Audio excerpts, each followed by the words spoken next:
When it comes to the character of Darth Bane, it may be difficult to differentiate the vast lore that was established in Legends and that which is slowly starting to emerge in the current canon.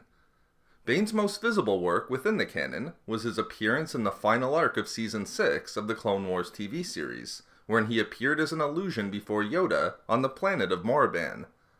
However, there is other information regarding the ancient Sith Lord within the canon, some of which touches directly on Bane himself, while other information allows us to make important inferences regarding the character. In addition to Bane's brief appearance in the Clone Wars series, these works include Ultimate Star Wars, Star Wars Propaganda, The History of Persuasive Art in the Galaxy, and Darth Bane's official Databank entry on StarWars.com. Let's take an in-depth look at these materials to help us understand everything that is currently known about Darth Bane in the canon. Starting with Star Wars Propaganda, The History of Persuasive Art in the Galaxy, we know that the last great galaxy-wide conflict that was fought before the Clone Wars was a war between the Jedi Order and the Sith Lords.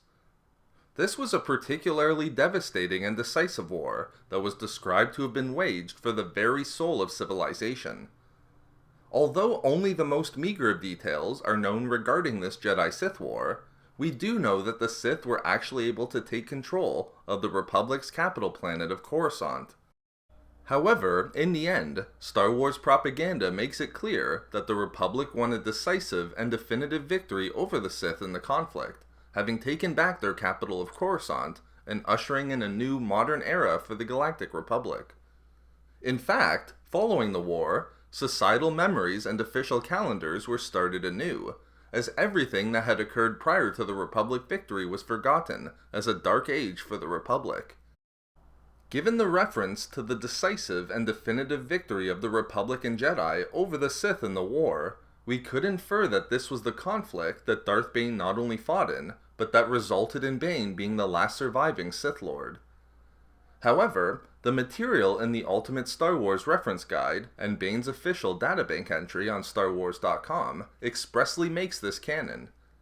Ultimate Star Wars states, Darth Bane is the sole survivor when the Jedi Order destroys the Sith 1,000 years before the Clone Wars, while the Databank entry states that Bane survived when the Sith had been decimated by the Jedi 1,000 years before the Clone War.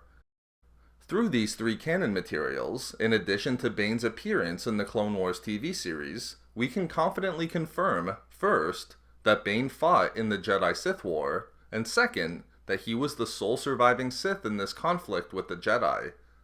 Further, given Jedi Master Ki-Adi-Mundi's line from The Phantom Menace that the Sith have been extinct for a millennium, we can add some rough dates to Darth Bane's canon timeline. Since the Phantom Menace took place in the year 32 BBY, we can conclude that the Jedi-Sith War roughly ended in the year 1032 BBY, with Bane having lived during the Republic Dark Age prior to this year. Therefore, Bane was the last surviving Sith Lord following the Sith defeat in the war in about 1032 BBY.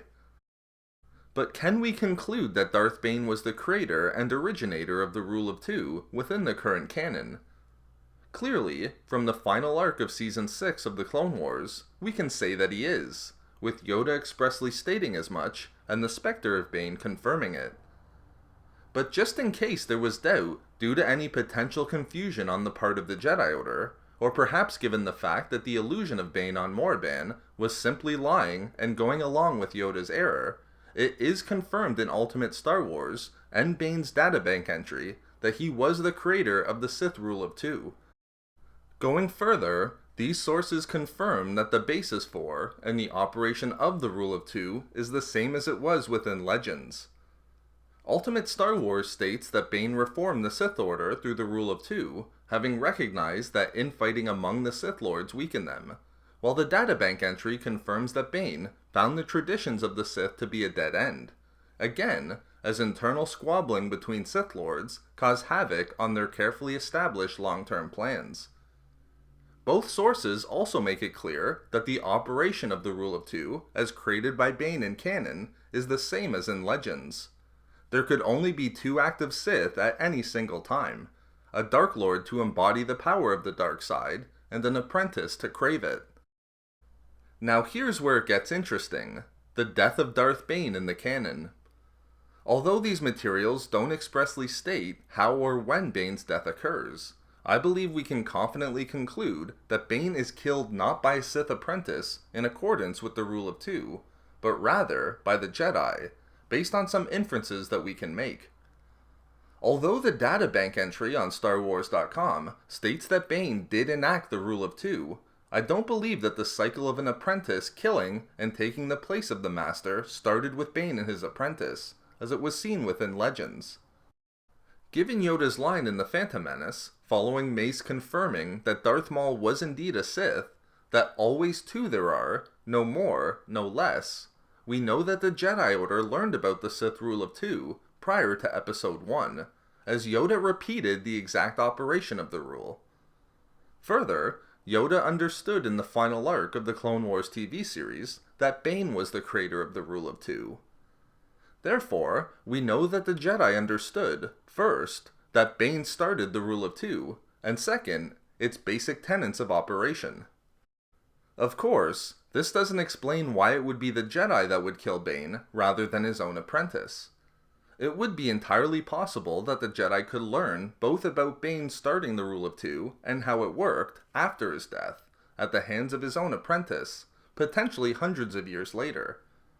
But again, we have to go back to Ki-Adi-Mundi's line in The Phantom Menace, wherein he confidently states that the Sith had been extinct for 1,000 years. It just doesn't make sense that the Jedi Order would learn about Bane starting the Rule of Two and its tenets, say roughly 500 years before the Clone War and after the Jedi-Sith War, but then one of the Order's masters would still repeat the false belief that they'd been extinct for a millennium. I believe that from what we know within the canon, the Jedi realize that Bane survived the Jedi-Sith War and figure out his reforms of the Sith Order through the Rule of Two, and then kill the Sith Lord not long after the end of the conflict, with Bane's legacy living on through an apprentice who is unknown to the Jedi. It would then be this apprentice who creates the successes, culminating with the efforts of Darth Sidious. This would allow the Jedi to understand the Rule of Two and Bane's role in its crafting, and then also explain their confusion in The Phantom Menace for how a Sith could have emerged given their alleged extinction for roughly 1,000 years. Given everything that we know about Darth Bane in the current canon through the 3 previously discussed materials, I believe that this is the most likely fate for Bane. In the future, once I finish my rereading of the Darth Bane trilogy, I'd like to do a video discussing the dozens of ways in which Disney is changing Bane from his depiction in Legends.